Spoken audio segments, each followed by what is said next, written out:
Brachos Daf Samach Dalet is the final page in Masechta Brachos. We will begin with a continuation of the discussion of what the various Talmidei Chachamim in Yavne said when they moved to Yavne, what they said in honor of their hosts and the greatness of hosting Talmidei Chachamim in your house. Then the Gemara will bring 5 teachings of Rav Avan HaLevi, one of which includes the greatness of having a Talmid Chacham at your Suda, and then we will conclude with a number of statements about the greatness of learning Torah and Talmidei Chachamim and what they do for the world, and that will be the end of Masechta Brachos. We will begin with the last few lines of the previous Daf, where the Gemara was in the middle of describing what the various Talmidei Chachamim who moved with the yeshiva to Yavne at the time of destruction of the Beis HaMikdash, what they said in honor of their hosts. So the first one that we have is Rav Nechemiah said as follows: when Shaul the king was ordered to attack Amalek, he told the Keni who lived amongst the Amaleki to leave, in order that they shouldn't be caught up in the war. Now, in what merit were the Keni spared? Because their forefather Yisrael did kindness to Moshe. Now, whatever he did for him was only for his own sake, and he didn't do much for him. Yet, he saw this tremendous reward that his entire descendant nation was spared, and therefore our hosts who are being kind to us, and they're giving us food and drink and a place to stay, and all of this, and they're getting nothing out of it, certainly they will receive tremendous reward in exchange. Now, what did Rabbi Yossi say? He said the halacha is, the pasuk says,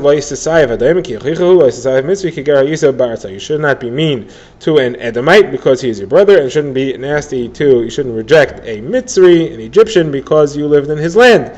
So the Mitzrayim weren't very nice to us when we lived in their land, and even before the slavery began, they were only welcoming because they thought they were going to get something out of us. Like it says that Paro said, if you have any good shepherds, bring them to me. I would like to make use of them. So yet, we still reward them by forever committing not to be mean to them. So therefore, a Talmid Chacham was being hosted in the house of somebody who is giving him food and drink and a place to sleep and all that. Certainly, there will be tremendous reward paid to that host. Now, what did Reish HaGlili say? He had the following drasha. He said, if you look what happened in the days of David HaMelech when he retrieved the Aron from Kiryas Ye'arim, and on the way Uzzah was killed and he didn't want to bring the Aron with him, so he placed it in the house of Oved Edom. And the Gemara learns that Oved Edom was blessed and tremendous bracha fell upon his house, and this was only because he hosted the Aron for 3 months. Now the Aron didn't use up anything, didn't eat, didn't drink, didn't sleep, didn't use anything up, and yet he still received tremendous bracha. So people who host Talmidei Chachamim, who are like a living Aron, will certainly receive tremendous bracha. Now the Gemara asks, what exactly was the reward that Oved got? The Gemara says his wife, his mother-in-law, and 8 daughters-in-law all gave birth to 6 children at a time. Like the pasuk says, Pe'ulsai Hashmini Kivercha Elikim. Oved Edom had many sons, Shemaiah his firstborn, and Yehozavid afterwards, all the way to Pulsai the 8th, because the Kadosh Baruch Hu blessed him. All these were sons of Oved Edom, 62. So you see that Oved Edom received tremendous bracha for his hosting of the Aron. The Gemara now quotes a series of statements of advice from Rav Avan HaLevi, and one of these refers to somebody who does kindness and hosts a Talmid Chacham, which is why it's brought here. So the first statement of Rav Avan HaLevi is as follows: somebody who tries to push the issue and tries to grab something for himself before the time is right, he'll end up having the time pushed back at him and he'll be denied. However, somebody who waits for the right moment, then he will gain from it and the moment will yield it to him. Now the Gemara says, where does he know this? From the story of Rabbah and Rav Yosef. What happened? Rabbah and Rav Yosef were both Talmidei Chachamim learning in Eretz Yisrael. Rabbah was known for being especially sharp. He was called the uprooter of the mountains. He was able to derive things through tremendous logical argument, and Rav Yosef was known for having a lot of knowledge. He knew a lot of things. He knew a lot of mishtas and brises, but may have not been as sharp. Now, the yeshiva in Bavel needed a new Rosh Yeshiva, so they sent to Eretz Yisrael. Who should we choose? Should we choose the one who is very sharp? He's called the uprooter of the mountains, or should we choose the one who knows a lot? Rav Yosef was referred to as Sinai because of everything that he knew. So they said back, you should take Sinai because it's more important to know a lot. That way you'll have access to all the information, as opposed to somebody who can have many interesting logical arguments that we will not necessarily be able to arrive the halacha because he's missing information to work with.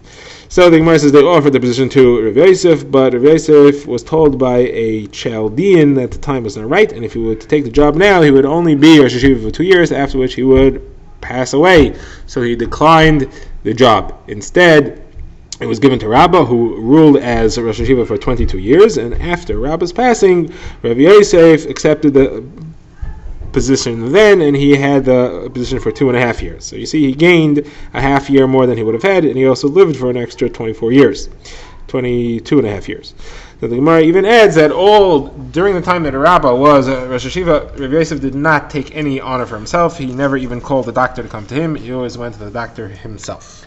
Okay, the second thing from Rav Avin Halevi is that if you have a number of people that are carrying a beam together, the owner of the beam must carry the majority of the weight. He should go under the heaviest part of the beam. How do you know?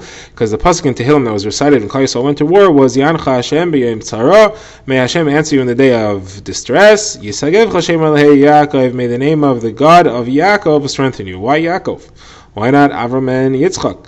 The answer is because Yaakov was the one who had the most responsibility for Klal Yisrael, because he sired and raised the most of them.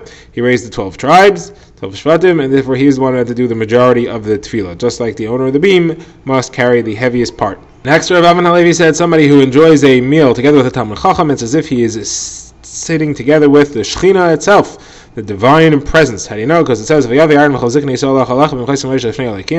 and all the elders came to eat together with Moshe's father-in-law before God. Now, were they sitting before God? They weren't. They were sitting before Moshe.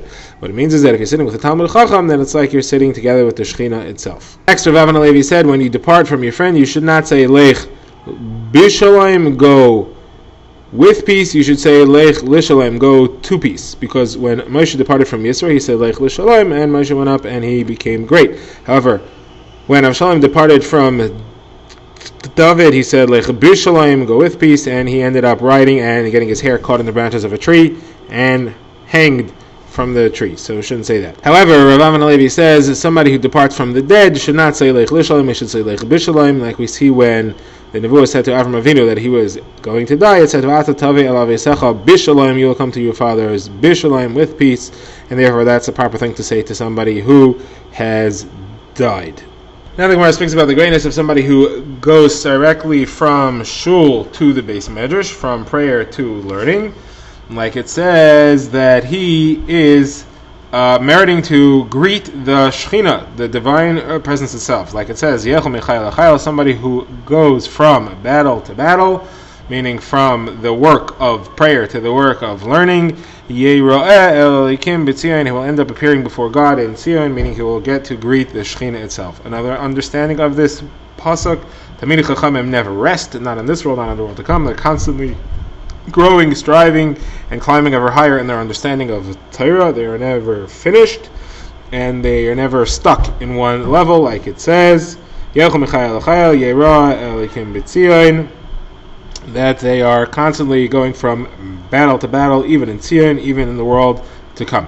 Now the Gemara concludes the Masechta with several teachings about the benefit that Talmidei Chachamim give to the world. This is the famous Gemara. Amar Rav Elazar, Amar Rabbi Chanina, Talmidei Chachamim Marim Mishalom Ba'olam.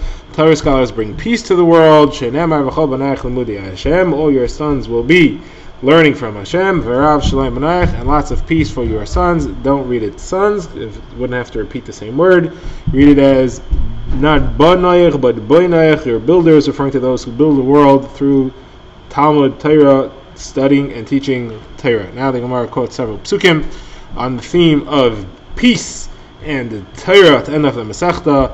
Shalom Rav there's a lot of peace for those who love your Torah, and there's nothing blocking them or tripping them up. Let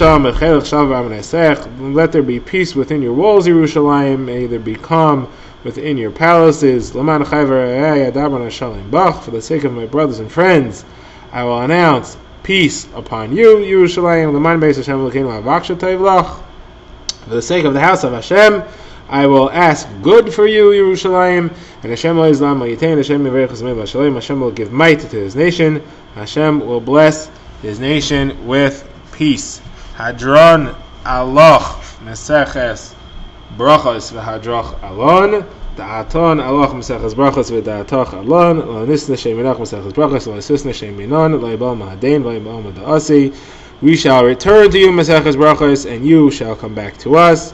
Our thoughts will stay with you, Maseches Brachos, and may your thoughts stay with us. We will not forget you, Maseches Brachos, and you, please do not forget us, not in this world, and not in the world to come.